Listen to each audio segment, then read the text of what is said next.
Hi hello, എല്ലാവർക്കും എൻ്റെ YouTube ചാനലിലേക്ക് വീണ്ടും സ്വാഗതം. ഇന്ന് നമുക്കൊരു പെപ്പർ ചിക്കൻ തയ്യാറാക്കിയെടുത്താലോ? വളരെ ഈസി ആയിട്ട് കുറഞ്ഞ ചേരുവകൾ ഉപയോഗിച്ച് നമുക്ക് പെട്ടെന്ന് തന്നെ ഒരു പെപ്പർ ചിക്കൻ എങ്ങനെയാണ് റെഡിയാക്കി എടുക്കുന്നതെന്ന് വീഡിയോയിൽ കാണാം. അതിനു മുമ്പ് എൻ്റെ ചാനൽ സബ്സ്ക്രൈബ് ചെയ്യാത്തവർ തീർച്ചയായിട്ടും സബ്സ്ക്രൈബ് ചെയ്യാൻ മറക്കരുത്. പിന്നെ എൻ്റെ വീഡിയോ സ്കിപ്പ് ചെയ്യാതെ കാണാനും മറക്കരുത്. പിന്നെ ഓൾ എന്ന ബെൽ ബട്ടൺ എനേബിൾ ചെയ്തിടാൻ മറക്കണ്ട. അപ്പോൾ ഞാൻ പുതിയ വീഡിയോസൊക്കെ അപ്ലോഡ് ചെയ്യുമ്പോൾ നിങ്ങൾക്ക് നോട്ടിഫിക്കേഷൻ വരും. അപ്പോൾ എങ്ങനെയാണ് ഈ പെപ്പർ ചിക്കൻ റെഡിയാക്കി എടുക്കുന്നത് നമുക്ക് വീഡിയോയിൽ കണ്ടാലോ? വീഡിയോ കാണാം. ഞാനിവിടെ 1 കിലോ ചിക്കനാണ് എടുത്തത്. അത് നന്നായിട്ട് കഴുകി വൃത്തിയാക്കിയിട്ട് ഒരുപാട് ചെറിയ കഷ്ണങ്ങളൊന്നും ആക്കേണ്ട, ഒരു മീഡിയം സൈസിൽ വലുപ്പത്തിലാക്കി വെച്ചിട്ടുണ്ട്. ഇനി ഞാൻ ഫ്ലെയിം ഓൺ ചെയ്ത് പാത്രം ചൂടാവാനായിട്ട് വെച്ചിട്ടുണ്ടായിരുന്നു. ഞാൻ അതിലേക്ക് 4 ടേബിൾ സ്പൂണോളം വെളിച്ചെണ്ണയാണ് ചേർത്ത് കൊടുത്തത്. പിന്നെ നമുക്ക് 2 ടേബിൾ സ്പൂൺ അളവിൽ ഇഞ്ചി വെളുത്തുള്ളി ചെറുതായിട്ടൊന്ന് ചതച്ചെടുത്തതാണ്, അതൊന്ന് ചേർത്ത് കൊടുക്കാം. ഇതിട്ടിട്ടൊന്ന് മൂത്തിട്ട് വരട്ടെ. നല്ലൊരു ചെറിയൊരു ബ്രൗൺ കളർ ആവുന്നത് വരെ നമുക്കതൊന്ന് വഴറ്റി കൊടുക്കാം. നല്ലൊരു സ്മെല്ല് വരുന്ന സമയത്ത് നമുക്ക് 2 വലിയുള്ളി ചെറുതായിട്ടോ നീളത്തിലോ അത് നിങ്ങൾക്ക് എങ്ങനെ വേണമെങ്കിലും അരിയാം, അത് അരിഞ്ഞെടുത്തതും കൂടെ ചേർത്ത് കൊടുക്കുന്നുണ്ട്. എന്നിട്ട് ഇതെല്ലാം കൂടിയിട്ട് നന്നായിട്ടൊന്ന് ഉള്ളി വഴറ്റി കൊടുക്കണം.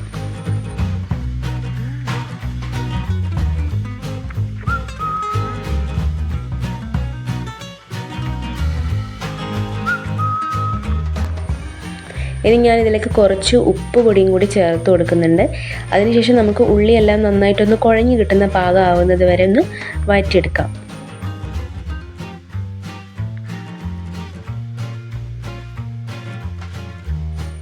ഉള്ളി പെട്ടെന്ന് വഴറ്റി കിട്ടാൻ വേണ്ടിയിട്ട് ഞാൻ 2 മിനിറ്റ് അടച്ച് വെച്ച് വേവിക്കുന്നുണ്ട് കേട്ടോ. ഇനി നമുക്കതൊന്ന് തുറന്ന് നോക്കാം. ഇപ്പോൾ ഏകദേശം ഉള്ളി ചെറുതായി ഒന്ന് നിറം മാറി ഒന്ന് സോഫ്റ്റായിട്ട് വന്നിട്ടുണ്ട്. അപ്പോൾ അതൊന്നും കൂടി നമുക്കൊരു വഴറ്റി കൊടുക്കാം. ഇനി ഇതിലേക്ക് ഞാനൊരു 4 പച്ചമുളക് ചെറുതായിട്ട് അരിഞ്ഞതൊന്ന് ചേർത്ത് കൊടുക്കുന്നുണ്ട്. അതും കൂടി ഇട്ടിട്ട് നമുക്കൊന്ന് നന്നായിട്ട് വഴറ്റി കൊടുക്കാം. ഇപ്പോൾ ഉള്ളിയും പച്ചമുളകൊക്കെ ഒന്ന് സോഫ്റ്റായിട്ട് വന്നിട്ടുണ്ടെങ്കിൽ നമുക്ക് പൊടികൾ ചേർത്ത് കൊടുക്കാം. ഞാനൊരു 1/2 ടീസ്പൂൺ അളവിൽ മഞ്ഞൾപ്പൊടി ചേർത്ത് കൊടുത്തിട്ടുണ്ട്. പിന്നെ 1.5 ടേബിൾ സ്പൂണോളം മല്ലിപ്പൊടി ചേർത്ത് കൊടുത്തിട്ടുണ്ട്. മല്ലിപ്പൊടിയുടെ അളവ് കൂടി പോകാതെ നോക്കണം കേട്ടോ. അപ്പോൾ ഒരു 1.5 ടേബിൾ സ്പൂണോളം ചേർത്ത് കൊടുത്താൽ മതി. എന്നിട്ട് ഈ 2 പൊടികളുടെ പച്ചമണം ഒന്ന് മാറുന്നത് വരെ നമുക്കൊന്ന് വഴറ്റി കൊടുക്കാം.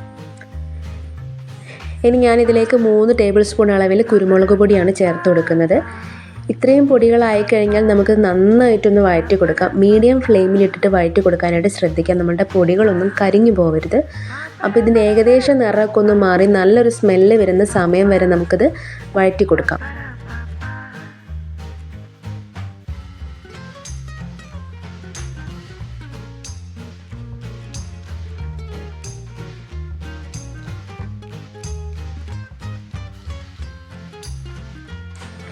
ഇപ്പം പൊടികളുടെ പച്ചമണമൊക്കെ മാറിയിട്ടുണ്ട്. ഇനി ഞാനിതിലേക്ക് ഒരു ചെറിയൊരു തക്കാളി ചെറുതായിട്ട് അരിഞ്ഞതും കൂടി ചേർത്ത് കൊടുക്കുന്നുണ്ട്. എന്നിട്ട് നമുക്ക് കുറച്ച് നേരം കൂടി ഒന്ന് വഴറ്റി കൊടുക്കാം.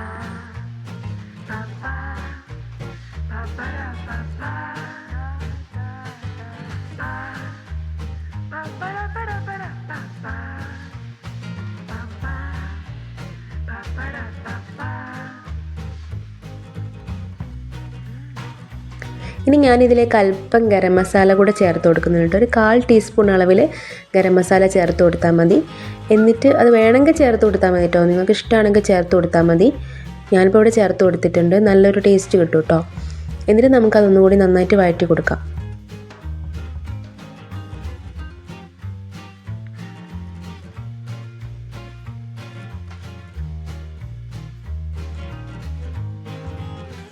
ഇനി നമുക്കിതിലേക്ക് നേരത്തെ കഴുകി വൃത്തിയാക്കി വെച്ചിരിക്കുന്ന ചിക്കൻ അതിനകത്തേക്ക് ചേർത്ത് കൊടുക്കാം. ചിക്കനും കൂടി ഇട്ട് കഴിഞ്ഞിട്ട് നന്നായിട്ട് ആ മസാല ചിക്കനും കൂടി യോജിപ്പിച്ചെടുക്കുക കേട്ടോ. മീഡിയം ഫ്ലെയിമിലിട്ടിട്ട് ചെയ്യാനായിട്ട് ശ്രദ്ധിക്കണേ, ഫ്ലെയിം കൂട്ടിയിട്ട് ചെയ്യരുത്. എന്നിട്ട് ചിക്കൻ്റെ എല്ലാ ഭാഗത്തേക്കും നമ്മളുടെ മസാല എത്തുന്ന രീതിക്ക് നമുക്ക് നന്നായിട്ടൊന്ന് മിക്സ് ചെയ്യാം. ഇനി ഇതിലേക്ക് ഞാൻ അല്പം വെള്ളം ചേർത്ത് കൊടുക്കുന്നുണ്ട്. ഞങ്ങൾക്കിവിടെ ഗ്രേവി ഇഷ്ടമായതിനെ കൊണ്ടാണ് ഞാൻ വെള്ളം ചേർത്ത് കൊടുത്തത്. ശരിക്കും വെള്ളം ചേർക്കേണ്ട ആവശ്യമില്ല, ചിക്കനിൽ നിന്ന് തന്നെ വെള്ളം ഇറങ്ങി വന്നോളും. അപ്പോൾ കുറച്ച് ഗ്രേവി വേണമെന്നുള്ളവർക്ക് കുറച്ച് വെള്ളം ഒഴിച്ചു കൊടുക്കും. ഒരുപാട് വെള്ളം ഒഴിക്കേണ്ട, കുറച്ച് വെള്ളം ഒഴിച്ചു കൊടുത്താൽ മതി. എന്നിട്ട് അതൊന്ന് അടച്ച് വെച്ചിട്ട് കുറച്ച് നേരം നമുക്ക് കുക്ക് ചെയ്തെടുക്കണം. ഇടയ്ക്കിടയ്ക്ക് തുറന്ന് ഇളക്കി കൊടുക്കാൻ മറന്നു പോകരുത് കേട്ടോ. അപ്പോൾ വെള്ളം ഒഴിക്കാത്തവരാണെങ്കിൽ ഇടയ്ക്കിടയ്ക്ക് എന്തായാലും തുറന്ന് ഇളക്കി കൊടുക്കണം, അല്ലെങ്കിൽ അടി പിടിച്ചു പോവും. അപ്പോൾ ഞാൻ ഇടയ്ക്കിടയ്ക്ക് തുറന്നൊന്ന് ഇളക്കി കൊടുക്കുന്നുണ്ടായിരുന്നു. അപ്പോൾ നമുക്കിത് ചിക്കനെല്ലാം വെന്ത് പാകമായി വരുന്നത് വരെ കുക്ക് ചെയ്തെടുക്കാം.